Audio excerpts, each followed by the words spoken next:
എനിക്ക് breast implantation വേണമെന്ന് എനിക്ക് തോന്നുകയാണെങ്കിൽ ഞാൻ രണ്ടും ചെയ്യത്തുള്ളൂ. അവിടെയാണ് കോസ്റ്റ് ഉണ്ടാവുന്നത്. ഓക്കെ, ആ കോസ്റ്റ് ഞാൻ തന്നെ കണ്ടെത്തണം. എനിക്ക് ഫിനാൻഷ്യലി ഞാൻ ഏബിൾ ആണെങ്കിൽ that's no problem. But community പലരും ഫിനാൻഷ്യലി ഏബിൾ ആയിട്ടുള്ള ആളുകളല്ലല്ലോ. അപ്പൊ ഗവൺമെന്റ് അതിന് സപ്പോർട്ട് ചെയ്യുന്നുണ്ട്. ട്രാൻസ് വുമനെ സംബന്ധിച്ചിടത്തോളം കുറച്ചും കൂടി ഇഷ്യൂസ് ആണ്. അപ്പൊ ട്രാൻസ് വുമൻസിന് സെക്സ് വർക്ക് ചെയ്തിട്ടെങ്കിലും പൈസ കണ്ടെത്താം. മറ്റു കാര്യങ്ങൾക്ക് ട്രാൻസ് വുമൻസിന് പലപ്പോഴും അത് സാധിക്കത്തില്ല. തൊഴിൽ കിട്ടാനുള്ള ബുദ്ധിമുട്ട് അങ്ങനെയൊക്കെ ഉണ്ട്. ബട്ട് ഐ തിങ്ക് നമ്മുടെ മനസ്സിനനുസരിച്ച് നമ്മുടെ ശരീരത്തെ മാറ്റുക എന്നുള്ളത് ഒരു പ്രോസസ്സാണല്ലോ. അത് പല രീതിയിൽ അതിനെ എടുക്കാം. നേരത്തെ നമ്മൾ ശില്പന്റെ കാര്യം പറഞ്ഞപ്പോൾ സംസാരിച്ച് ഒരു പുരുഷന്റെ ഐഡന്റിറ്റി അല്ലെങ്കിൽ ആ പുരുഷന്റെ ശരീരത്തിൽ നിൽക്കുമ്പോൾ ആ ശരീരത്തോട് തന്നെ ഒരു വെറുപ്പ് തോന്നുന്ന ഒരു അവസ്ഥ ഉണ്ടായിട്ടുണ്ട്. ശീതളിന് അങ്ങനെ ആ ഒരു പുരുഷനിലെ ഒരു ശരീരത്തിൽ നിൽക്കുമ്പോൾ ആ ഒരു ശരീരത്തോടുള്ള ഒരു വെറുപ്പ്, എനിക്ക് എങ്ങനെയെങ്കിലും ഒരു സ്ത്രീ ആവണം, ഈ ഒരു പുരുഷ ശരീരത്തോട് വെറുപ്പ് തോന്നിയ ഒരു അവസ്ഥ ഉണ്ടായിരുന്നു? എനിക്ക് എൻ്റെ പുരുഷ ശരീരമാണെന്ന് ഒരിക്കലും ചിന്തിച്ചിട്ടില്ല. അങ്ങനെ ഞാൻ കണ്ണാടി നോക്കുമ്പോൾ ഞാൻ എൻ്റെ മനസ്സിനെ, ഞാൻ എൻ്റെ ഇടങ്ങളിലൊക്കെ ഞാനൊരു സ്ത്രീ ആയിട്ട് തന്നെയാണ് അവിടെ ഒരു ഫെമിനിറ്റി അടയാളപ്പെടുത്തിയിരുന്നത്.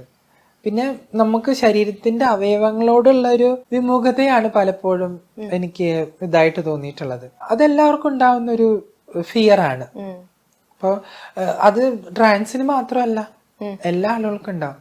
ഇപ്പൊ ഒരു പുരുഷനും ഉണ്ടാവും, സ്ത്രീക്കും ഉണ്ടാവും, അല്ലെ? ഇപ്പൊ ചില പുരുഷന്മാർക്ക് മീശയില്ലെങ്കിൽ അവരെന്താ കരുതുക, അയ്യോ എനിക്ക് മീശയില്ലല്ലോ എന്നുള്ളൊരു കോൺഫ്ലിക്റ്റ് ഉണ്ടാവില്ല. അതുപോലെ തന്നെയാണ് എനിക്ക് ആ ഒരു അവയവം ഇല്ലല്ലോ, എനിക്ക് ആ ഒരു സംഭവം ഇല്ലല്ലോ എന്നുള്ളൊരു കോൺഫ്ലിക്റ്റ്.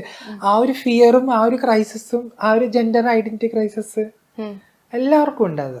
ചില സ്ത്രീകൾക്ക് ഉണ്ടാവില്ല, എനിക്ക് മറ്റു സ്ത്രീകളെ പോലെ ബ്രസ്റ്റ് ഇല്ല, എനിക്ക് മറ്റു സ്ത്രീകളെ പോലെ ബട്ടക്സ് ഇല്ല എന്നൊക്കെ ഉള്ള ഒരു കോൺഫ്ലിക്റ്റ്.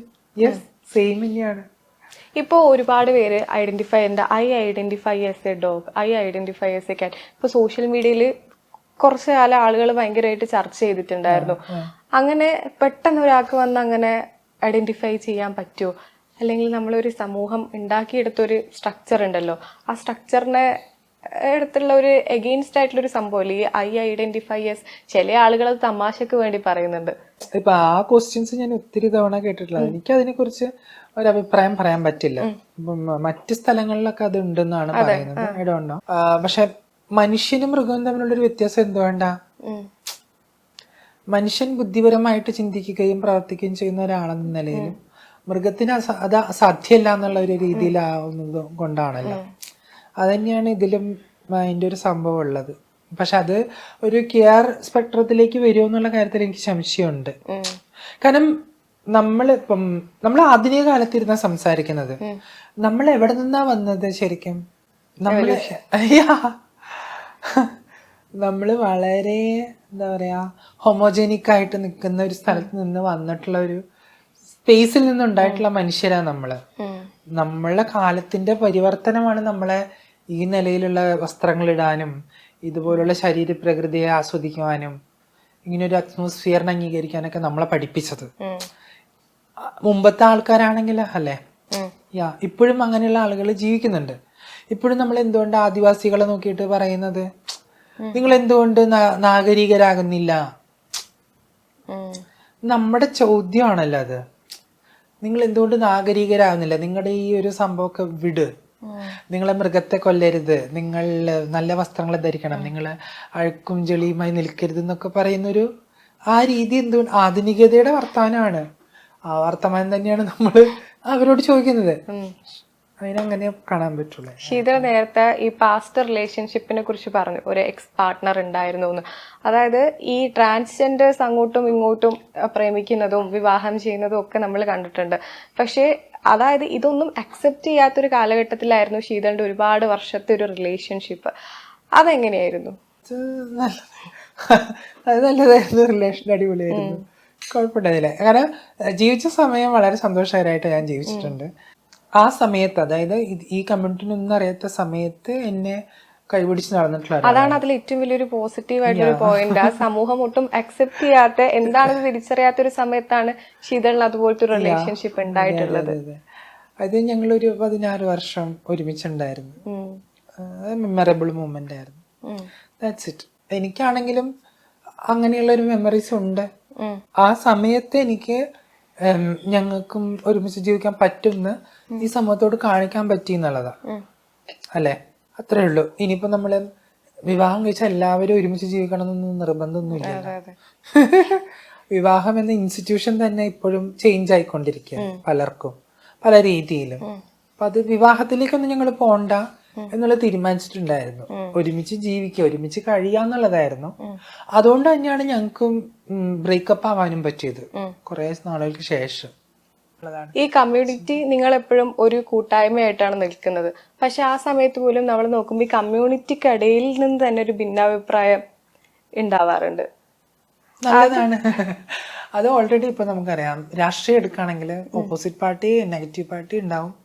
ഈ രാഷ്ട്രീയ പാർട്ടിയിലുള്ള ആള് നാളെ വരെ രാഷ്ട്രീയ പാർട്ടി പോവും. അല്ലെ? ഒരു ഫാമിലിയിൽ എങ്ങനെയാണ് ഫാദർ മദർ വഴക്കൂടും തല്ലൂടും അഭിപ്രായ വ്യത്യാസങ്ങളുണ്ടാവും. സിനിമ ഇൻഡസ്ട്രിയിൽ ഉണ്ടാവും, പുസ്തകം, ലിറ്ററേച്ചർ, ജുഡീഷ്യറി, എല്ലായിടത്തും ഈ പറയുന്ന അഭിപ്രായ വ്യത്യാസങ്ങളുണ്ടാവും. ഈ സമൂഹത്തിൽ അതുണ്ട്. സ്ത്രീകൾക്കിടയിലും ഉണ്ടല്ലോ, പുരുഷന്മാർക്കിടയിലും ഉണ്ടല്ലോ.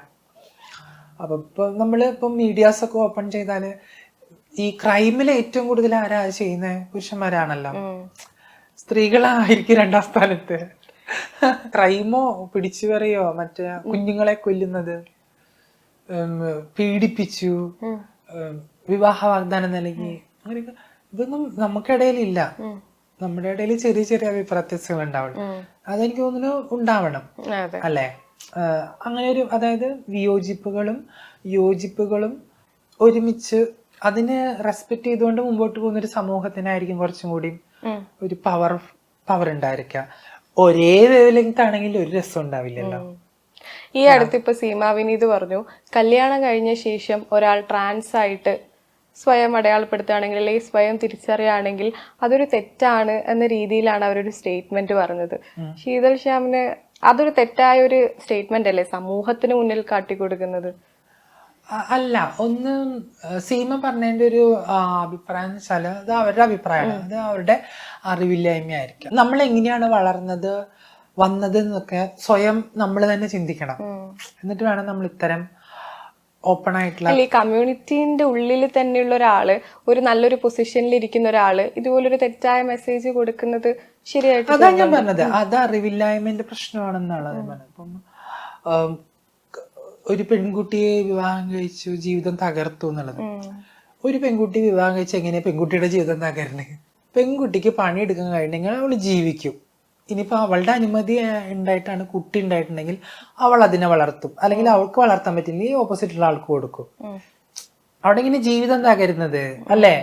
പണ്ടത്തെ കാലത്തൊക്കെയാണെങ്കിൽ നമുക്ക് പറയാം അയ്യോ ജീവിതം തകർന്നതൊക്കെ. കാരണം ഭർത്താവിന്റെ കാശ് കൊണ്ട് ജീവിച്ചിരുന്ന, അല്ലെങ്കിൽ ഭർത്താവ് എന്ന് പറയുന്ന ആളുടെ ഇതില് കുടുംബം എന്ന് പറയുന്ന സംഭവത്തെ നോക്കാൻ വേണ്ടി മാത്രം നിൽക്കുന്ന ഒരു ഇതായിരുന്നു സ്ത്രീ എന്ന് പറയുന്നത്. ഇന്ന് അങ്ങനെയല്ല. ഇന്നിപ്പോ ഓപ്പൺ ആണ്. പെൺകുട്ടികള് ഇപ്പൊ ഡിവോഴ്സ് ആയാലും പെൺകുട്ടികൾ സുഖമായിട്ട് ജീവിക്കും. അവര് സുഖമായിട്ട് പണിയെടുക്കും. അവര് നല്ല മെച്ചപ്പെട്ട ജീവിതം നയിക്കും. പ്രൗഡ്ഫുൾ ആയിട്ട് അവർ നിൽക്കും. അതുകൊണ്ട് അങ്ങനെ ഒരു സ്റ്റേറ്റ്മെന്റ് വേണ്ടായിരുന്നു എന്നുള്ള അഭിപ്രായമുണ്ട്.